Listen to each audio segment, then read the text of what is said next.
11 வயசு பையனுக்கு அப்பா இறந்து போயாச்சு, வீட்டுல 2 பெண் குழந்தைங்க, ஜீவனாம்சத்துக்கு வழி கிடையாது. இதே இளையராஜா ட்ரூப்ல போய் கீபோர்டு வாசிக்கிறதுக்கு போறாரு. அவருக்கு எப்படி கீபோர்டு தெரியும்னா, முறையான இசை ஞானம் எல்லாம் கிடையாது. அப்பாவுக்கு சோறு கொண்டு போகும்போது அப்பப்ப கீபோர்டை தொடச்சதுனால விரல் பட்டது. அதே மனிதர் தான், மறந்துடக்கூடாது, முதல் ப்ரோக்ராமுக்கு 50 ரூபா வாங்கின அதே அந்த இளைஞன் தான் பிற்காலத்தில் 50 கோடிக்கு அற்புதமான ஒரு இசைப்பள்ளியை ஆரம்பிச்சு அம்பானியை கூப்பிட்டு வந்து துறக்க சொல்லி 2 ஆஸ்கார் வாங்கி, அதை வாங்கியிருந்தா எவ்வளவு பெரிய சோதனை. அதையெல்லாம் தாண்டி அவர் ஜெயிச்ச போது சொன்ன வார்த்தை, எல்லா புகழும் இறைவனுக்கு.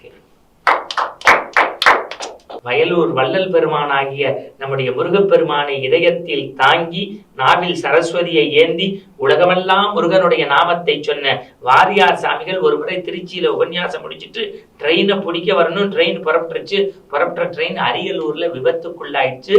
அன்றைய ரயில்வே அமைச்சர் அதுக்கு பொறுப்பேற்று ராஜினாமா பண்ணிட்டாங்க. மறுநாள் பத்திரிகைக்காரங்கெல்லாம் போய் வாரியார் சாமிகிட்ட கேட்டாங்க, நல்ல வேளை நீங்க ட்ரெயினை விட்டுட்டீங்க, தப்பிச்சிட்டீங்கன்னு.